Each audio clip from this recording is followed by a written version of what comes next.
This Moose Belongs to Me by Oliver Jeffers.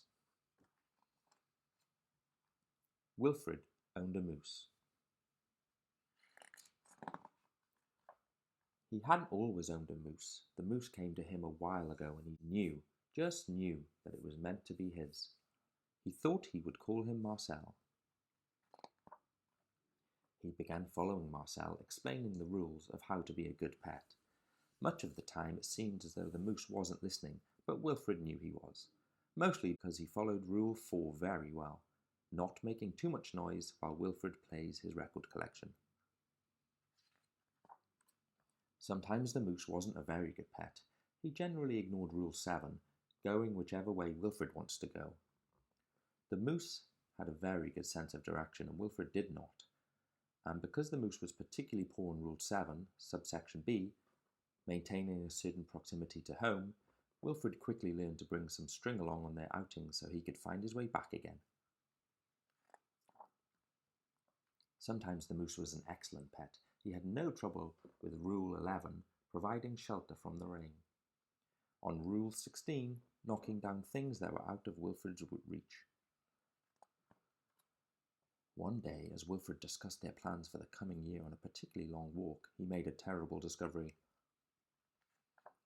Someone else thought they owned the moose. Rodrigo, you're back. Wilfred was dumbstruck. The moose was Marcel, not Rodrigo. The old lady was mistaken, and Wilfred thought it only proper that he corrected. This moose belongs to me, he explained. And to prove it, he called Marcel, Heel. But the moose did not respond. He seemed more interested in the old lady.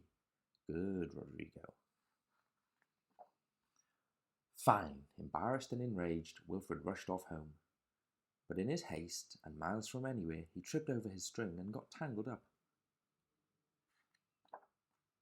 And there he lay. Wilfred was beginning to get a little bit worried. It was past his home time now, and the monsters would be out soon. He had just ruled out the last of his options, when along came the moose and performed Rule 73 brilliantly, rescuing your owner from perilous situations.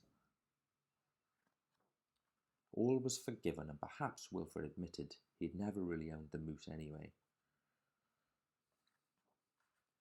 And with that in mind, he and the moose reached a compromise. The moose would agree to all of Wilfred's rules whenever it suited him. Dominic, you're back, and you've brought me an apple. The end.